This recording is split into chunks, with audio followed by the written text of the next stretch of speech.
আসসালামু আলাইকুম প্রিয় ছাত্রছাত্রীবৃন্দ, তোমরা কেমন আছো? আশা করছি ভালো আছো। আমি আমার ছাত্রছাত্রীবৃন্দ সহ সম্মানিত অভিভাবক এবং যারা এই ভিডিওটি দেখছেন তাদের সবাইকে শুভেচ্ছা জানাচ্ছি।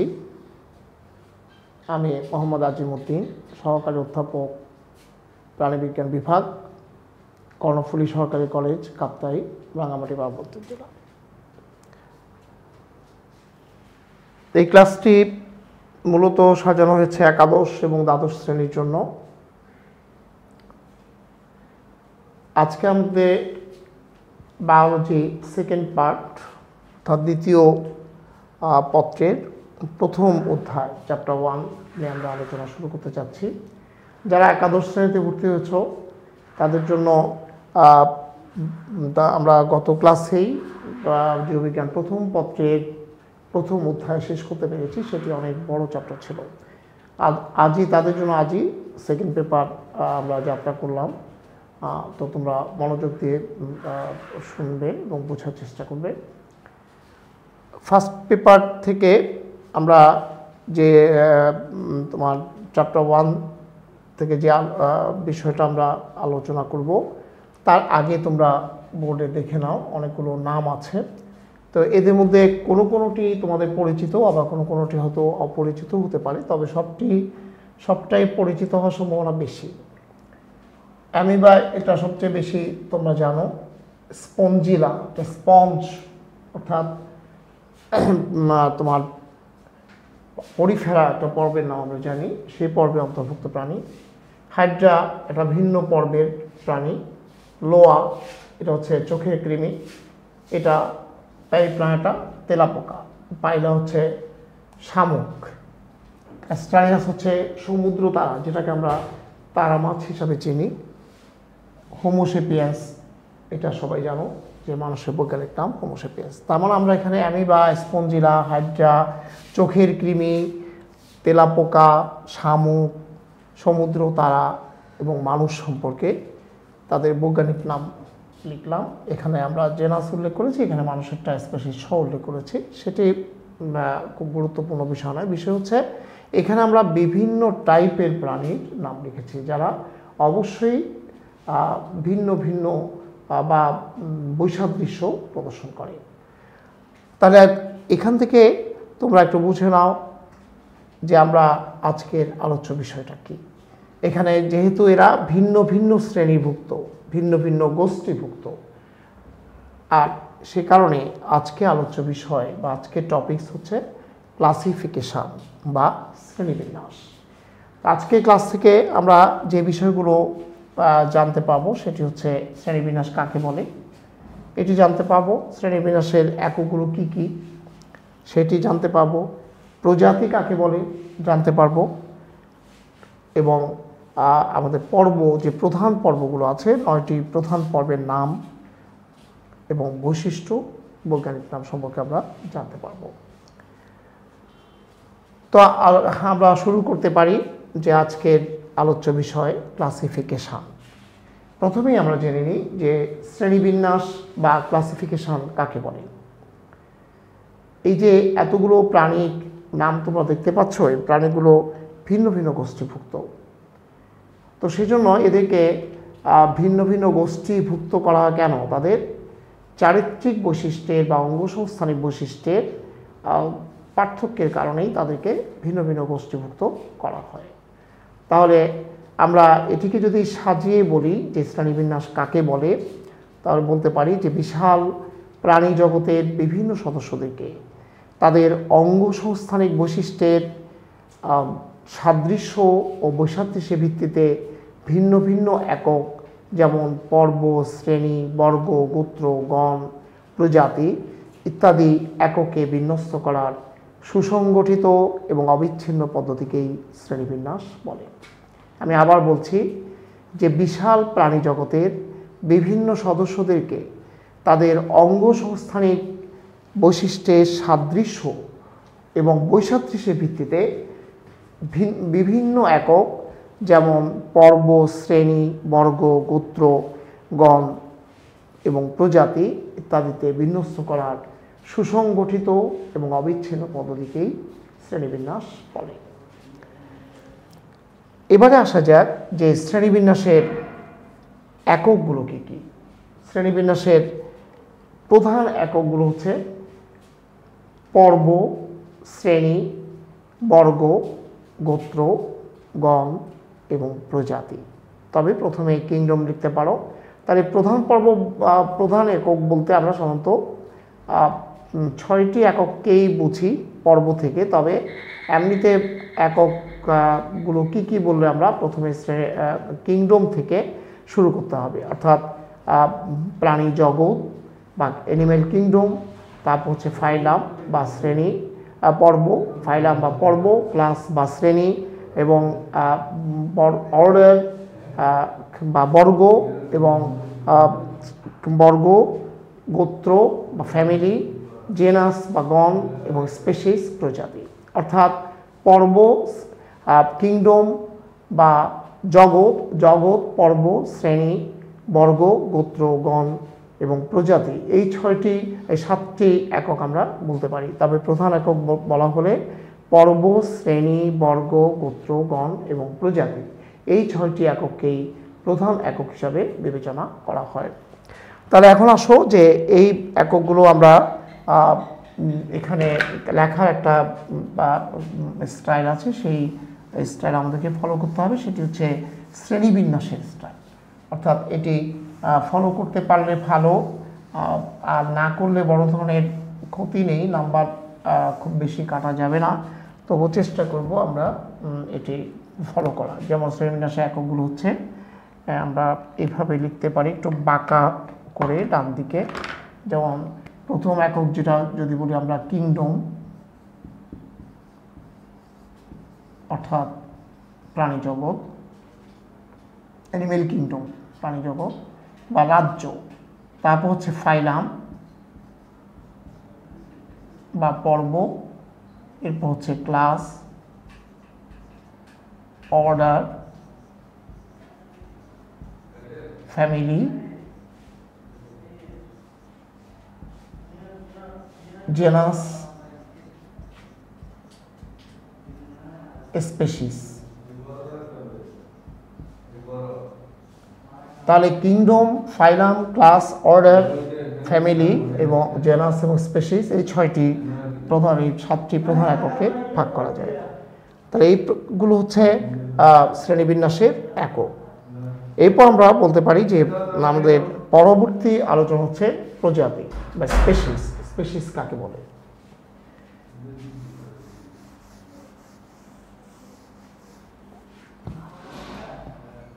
প্রজাতিকে ইংরেজিতে বলা হয় স্পেসিস। অর্থাৎ প্রজাতি আমরা কাকে বলবো, এটিকে যদি আমরা সাজিয়ে বলি যে যে জীবগোষ্ঠী মধ্যে বা এখানেও আমরা অঙ্গসংস্থানিক বৈশিষ্ট্যকে প্রাধান্য দিলেই ভালো হবে। যে অঙ্গসংস্থানিক এভাবে যদি আমরা শুরু করতে পারি যে অঙ্গসংস্থানিক বৈশিষ্ট্যের সর্বাধিক মিল সম্পন্ন একদল জীবগোষ্ঠী, যারা নিজেদের মধ্যে প্রজননের মাধ্যমে উর্বর সন্তান উৎপাদন করে, কিন্তু নিকটবর্তী বা নিকট সাদৃশ্যপূর্ণ অন্য জীবগোষ্ঠী থেকে প্রজননিক পার্থক্য বা জনন সূত্রে বিচ্ছিন্ন, তাদেরকেই বলা হয় প্রজাতি। প্রজাতি হলো, তাহলে আবার বলছি যে জীবজগতের একদল জীবগোষ্ঠী যারা নিজেদের মধ্যে যৌন প্রজননের মাধ্যমে উর্বর সন্তান উৎপাদন করে এবং নিকটবর্তী অন্য জীবগোষ্ঠী থেকে জনন সূত্রে পৃথক থাকে, তাদেরকে বলা হয় প্রজাতি। তো একইভাবে এখানে প্রজাতি বা স্পেসিস হচ্ছে যে এই ধরনের একদল জীবগোষ্ঠী যারা নিজেদের মধ্যেই প্রজননটা সীমাবদ্ধ রাখে। যেমন মনে করো যে কোনো একটা প্রজাতি যদি আমি লিখি, ধরো ল্যাবিও রোহিতা, এটি হচ্ছে রুই মাছের বৈজ্ঞানিক নাম, ল্যাবিও রোহিতা, এটা একটা প্রজাতি। তাহলে ল্যাবিওর সাথে অর্থাৎ রুই মাছ কেবলমাত্র রুই মাছের সাথেই প্রজননিক সম্পর্ক বজায় রাখে। কাতল মাছ বা অন্য মাছের সাথে তারা প্রজননিক কোনো সম্পর্ক থাকে না। তাহলে এ ধরনের এক জীবগোষ্ঠী যারা জননসূত্রে পৃথক তাদেরকে আমরা প্রজাতি হিসাবে চিহ্নিত করতে পারি। এবার আসো যে আমরা 9টি পর্বের নাম, 9টি প্রধান পর্ব যে সেই পর্বগুলোর নাম আমরা প্রথমে লিখব এবং সেগুলো বৈশিষ্ট্য আলোচনা করব। তাহলে 9টি প্রধান পর্বের নাম তোমরা হেডলাইন দেবে এটি। ফার্স্ট ওয়ান হচ্ছে Porifera,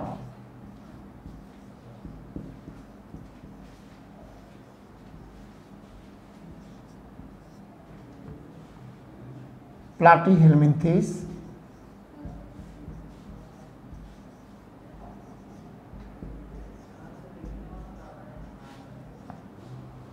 নিমাটোডা,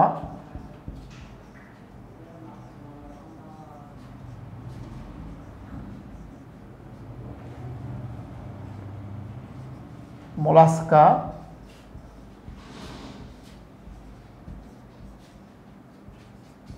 Annelida,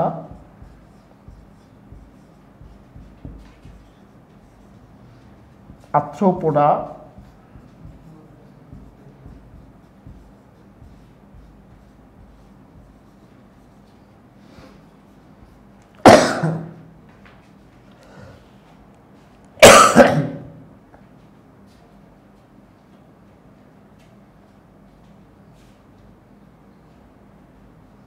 ইকাইনোডার্মাটা,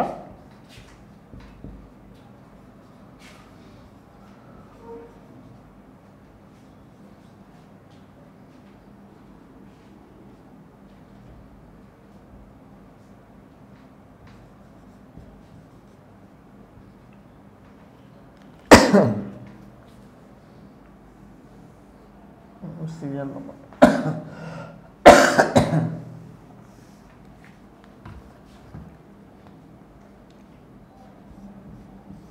Porifera,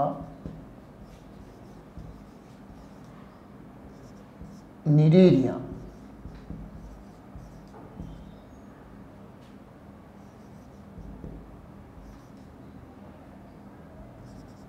Platyhelminthes, Nematoda, Mollusca, Annelida, Arthropoda, Echinodermata এবং কর্ডাটা। তাহলে এই 9টি পর্ব হচ্ছে প্রধান পর্ব। প্রাণী জগতের অনেকগুলো পর্ব আছে, 33টি পর্ব আছে এবং আরও যেগুলো তোমার খুব বেশি সংখ্যক নেই, অর্থাৎ প্রাণীর সংখ্যা কম যেসব পর্বে এবং গুরুত্ব ওর দিক থেকেও তারা খুব বেশি আলোচনায় আসেনি, বিবেচিত হয়নি খুব গুরুত্বপূর্ণ বলে, সেগুলোকে বলা হয় মাইনর ফাইলা। বিশেষ করে সংখ্যার দিক থেকেই যারা একেবারেই নগণ্য, অনেক ক্ষেত্রে খুব অল্প সংখ্যক নিয়ে একটা পর্ব গঠিত, তাদেরকে বলা হয় মাইনর ফাইলা। আর যেগুলো সংখ্যার দিক থেকে অনেক বেশি তাদেরকে বলা হয় মেজর ফাইলা। ঠিক মেজর ফাইলা বা প্রধান পর্ব হচ্ছে 9টি: Porifera, Cnidaria, Platyhelminthes, Nematoda, Mollusca, Annelida, Arthropoda, Echinodermata এবং কর্ডাটা। তাহলে এই পর্বগুলো গুরুত্বের বিবর্তনের ধারা অনুযায়ী এবং তাদের পারস্পরিক যে বৈশিষ্ট্যের আন্তঃসম্পর্ক এবং সম্পর্কে যে ডেভেলপমেন্ট বা উন্নতি ক্রমবিকাশ ঘটেছে সেই অনুযায়ী সাজানো হয়েছে। মেইনলি এটা বিবর্তনের ধারা অনুযায়ী সজ্জিত। তাহলে এখানে পরিফেরা পর্বের মধ্যে আমরা এখন আলোচনা করব বৈশিষ্ট্যগুলো। যেমন পরিফেরা পর্বের প্রধান বৈশিষ্ট্য হচ্ছে পোরাস মানে হচ্ছে ছিদ্র, আর ফেরি মানে বহন করা, অর্থাৎ পরিফেরা। অর্থাৎ এই পর্বের প্রাণীগুলো হচ্ছে মেইনলি ছিদ্রবাহী, অনেকগুলো ছিদ্র থাকে। তাদের মধ্যে থাকে ক্যানেল সিস্টেম, বৈচিত্র্যময় ক্যানেল সিস্টেম। তাদের মধ্যে থাকে তোমার অস্কুলা এবং স্পিকিউল, এগুলো হচ্ছে পরিফেরা পর্বের অনন্য বৈশিষ্ট্য। তারপর হচ্ছে স্পঞ্জসিল। তাহলে আমরা যে বৈশিষ্ট্যগুলো বললাম, যেমন স্পিকিউল, স্পঞ্জসিল, অস্কুলা, ক্যানেল সিস্টেম। ক্যানেল সিস্টেম হচ্ছে সবচেয়ে গুরুত্বপূর্ণ বৈশিষ্ট্য এবং যেটা অন্য কোনো পর্বের মধ্যে নেই। একটি মাত্র তমকার সিস্টেম অনেকগুলো জৈবনিক প্রক্রিয়া পরিচালনা করে। এরপর হচ্ছে নিডেরিয়া। নিডেরিয়া হচ্ছে নিডোব্লাস্ট সেল, এক ধরনের আত্মরক্ষাকারী কোষ থাকে। এই কোষের উপস্থিতি হচ্ছে তাদের অনন্য বৈশিষ্ট্য, এবং এরা হচ্ছে দ্বিস্তরী প্রাণী। এদের দেহের মধ্যে সিলেন্টেরোম বা গ্যাস্ট্রোভাস্কুলার ক্যাভিটি থাকে, এবং এই গ্যাস্ট্রোভাস্কুলার ক্যাভিটিকে বাংলায় বলা হয় পানি সংবহন পরিপাক সংবহন গহ্বর। পরিপাক সংবহন গহ্বর, গ্যাস্ট্রোভাস্কুলার ক্যাভিটি, এটি তাদের আরেকটি অনন্য বৈশিষ্ট্য। এরা সাধারণত দেখা যায় যৌন এবং অযৌন উভয় ধরনের উভয় প্রক্রিয়াতেই বংশবিস্তার করে। এবং এক্সাম্পল হচ্ছে হাইড্রা ফালগারিস। ওখানে পরিফেরা হচ্ছে স্পঞ্জিলা ফ্রাজিলিস বলতে পারি। প্লাটিহেলমিনথিস, প্লাটি মানে হচ্ছে চ্যাপ্টা, এবং অর্থাৎ চ্যাপ্টা কৃমি যেগুলো সেগুলো সবই হচ্ছে প্লাটিহেলমিনথিসের অন্তর্ভুক্ত। এবং প্লাটিহেলমিনথিসের মধ্যে পড়ে যকৃৎ কৃমি, যেমন ফ্যাসিওলা হেপাটিকা, টেনিয়া সোলিয়াম, এগুলো পড়ে প্লাটিহেলমিনথিসের মধ্যে। প্লাটিহেলমিনথিসের উল্লেখযোগ্য একটা বৈশিষ্ট্য হচ্ছে শিখাকোষ, এবং এই শিখাকোষ রেচন কার্য সম্পন্ন করে। তাহলে রেচন প্রথমে হচ্ছে দেহ চ্যাপ্টা, তারপর হচ্ছে এদের মধ্যে তোমার রেচনতন্ত্রে শাখা প্রশাখা সমন্বিত রেচনতন্ত্রে শিখাকোষের উপস্থিতি। এদের মধ্যে এরা অ্যাসিলোমেট অর্থাৎ সিলোম তাদের মধ্যে থাকে না। এক্সাম্পল বললাম ফ্যাসিওলা হেপাটিকা। নিমাটোডা, নিমাটোডা হচ্ছে নিমাটোস মানে সুতা, তাহলে এরা সূত্রাকার, লম্বা, নলাকার। এদের দেহে অপ্রকৃত সিলোম বিদ্যমান, অর্থাৎ সুডো সিলোমেটা যেটা বলা হয়, এটা আমরা পরে আলোচনা করব। তাহলে সুডো সিলোম হচ্ছে তাদের আরেকটা বৈশিষ্ট্য। এদের মধ্যে কাইটিন নির্মিত আবরণ থাকে। এদের এক্সাম্পল কি, যেমন অ্যাসকারিস লুম্বিকয়েড বা গোল কৃমি, অ্যাসকারিস লুম্বিকয়েড। মোলাস্কা, মরিস হচ্ছে নরম। মোলাস্কা পর্বের প্রাণীদের দেহ মাংস, তবে কোনো কোনো ক্ষেত্রে ক্যালসিয়াম কার্বনেট নির্মিত শেল দ্বারা আবদ্ধ থাকে সম্পূর্ণ দেহটি। যেমন শামুক, ঝিনুক দুটোর ক্ষেত্রে আমরা শেলের উপস্থিতি পাই, কিন্তু আবার সব ক্ষেত্রে শেল থাকে না, এটি মনে রাখতে হবে। তাহলে মোলাস্কার আরেকটা উল্লেখযোগ্য বৈশিষ্ট্য হচ্ছে ইউ আকৃতির পৌষ্টিক নালী বা পরিপাকতন্ত্র। ইউ আকৃতির পরিপাকতন্ত্র, তবে তাদের অনন্য বৈশিষ্ট্য হচ্ছে ম্যান্টেল। আমি আবার বলছি যে এদের দেহ মাংস নরম, কোনো কোনো ক্ষেত্রে ক্যালসিয়াম কার্বনেট নির্মিত শেল সম্পূর্ণ দেহকে আবৃত করে রাখে। এদের পরিপাকতন্ত্র ইউ আকৃতির, এবং তাদের শেল ম্যান্টেল থেকে, ম্যান্টেল হচ্ছে তাদের অনন্য বৈশিষ্ট্য, এবং ম্যান্টেল নিঃসৃত ক্যালসিয়াম কার্বনেটই কোনো কোনো ক্ষেত্রে শেল গঠন করে। এক্সাম্পল হচ্ছে পাইলা গ্লোবোসা অথবা ল্যামেলিডান্স মার্জিনালিস।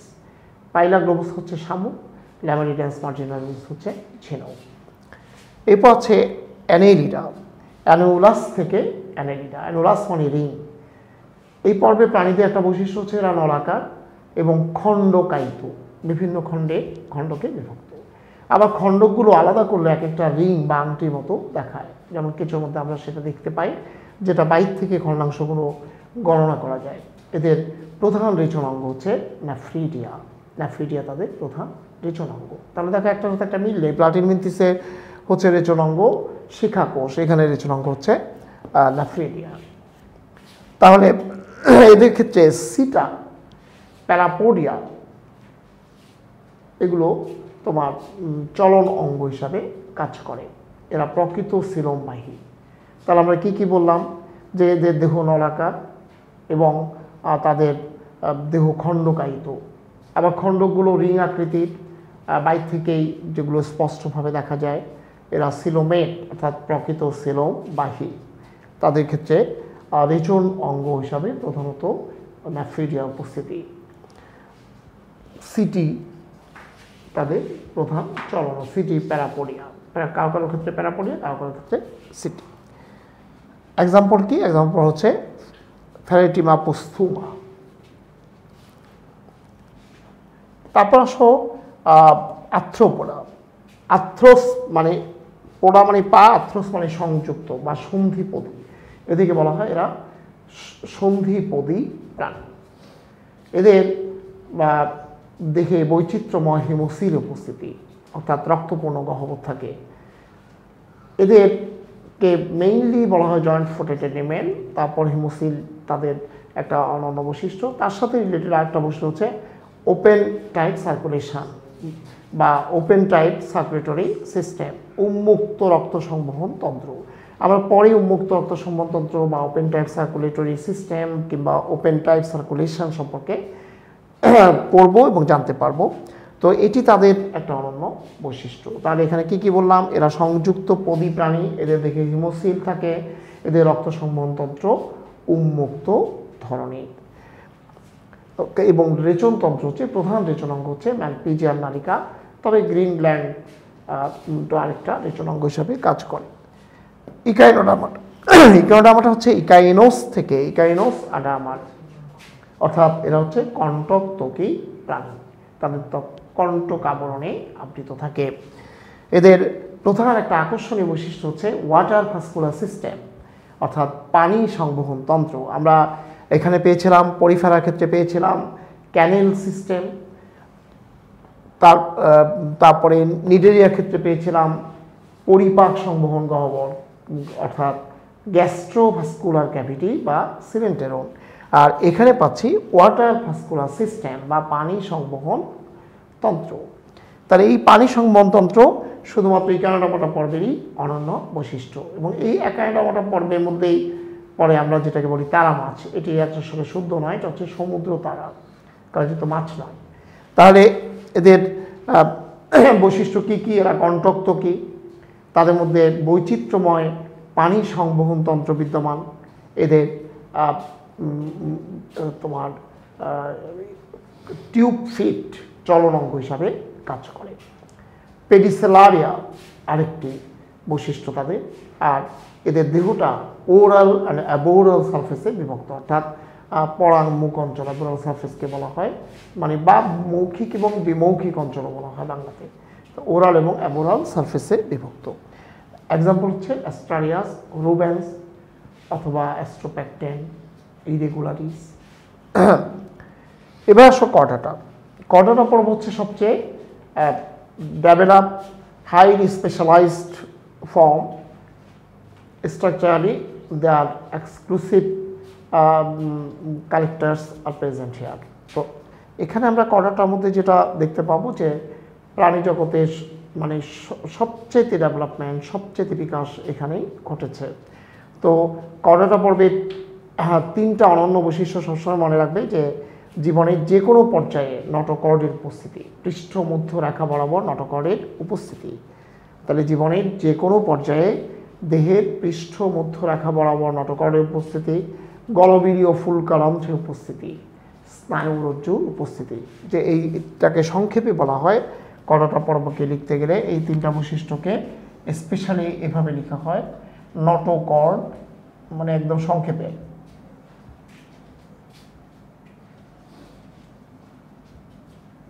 নটোকর্ড, নার্ভ কর্ড,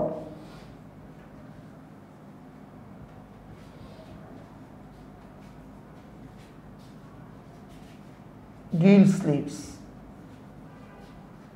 এভাবে মনে রাখতে সুবিধা। নটোকর্ড, নার্ভ কর্ড এবং গিল স্লিপ, অর্থাৎ জীবনের যে কোনো পর্যায়ে এই তিনটা বৈশিষ্ট্য যদি থাকে তাকে আমরা নিঃসন্দেহে কর্ডাটা বলতে পারি। তাহলে কর্ডাটার এই তিনটা বৈশিষ্ট্য, আবার বলছি যে জীবনের যে কোনো পর্যায়ে কোনো না কোনো পর্যায়ে, যে কোনো না কোনো পর্যায়ে নটোকর্ডের পৃষ্ঠ মধ্য রেখা বরাবর নটোকর্ডের উপস্থিতি, জীবনের কোনো না কোনো পর্যায়ে নার্ভ কর্ডের উপস্থিতি, জীবনের কোনো না কোনো পর্যায়ে গিল স্লিটের উপস্থিতি। তাহলে এক্সাম্পল হচ্ছে হোমো সেপিয়েন্স, আমরা নিজেরাই কর্ডাটা পর্বে প্রাণী। তাহলে আমরা এখানে মোটামুটি আজকে ক্লাসটা এখানে শেষ করতে যাচ্ছি, যে আমরা নেক্সট ক্লাসে আরেকটা বিষয় নিয়ে আসবো, সেটাও শ্রেণীবিন্যাস সংক্রান্ত বা শ্রেণীবিন্যাস ক্লাসিফিকেশন রিলেটেড সাবজেক্ট বা টপিকস থাকবে। তো সেই পর্যন্ত তোমরা সবাই ভালো থেকো, সুস্থ থেকো, সাবধানতা অবলম্বন করবে, নিজে নিরাপদ থাকবে এবং আপনজনদের নিরাপদ রাখার চেষ্টা করবে, স্বাস্থ্যবিধি মেনে চলবে। আল্লাহ হাফেজ।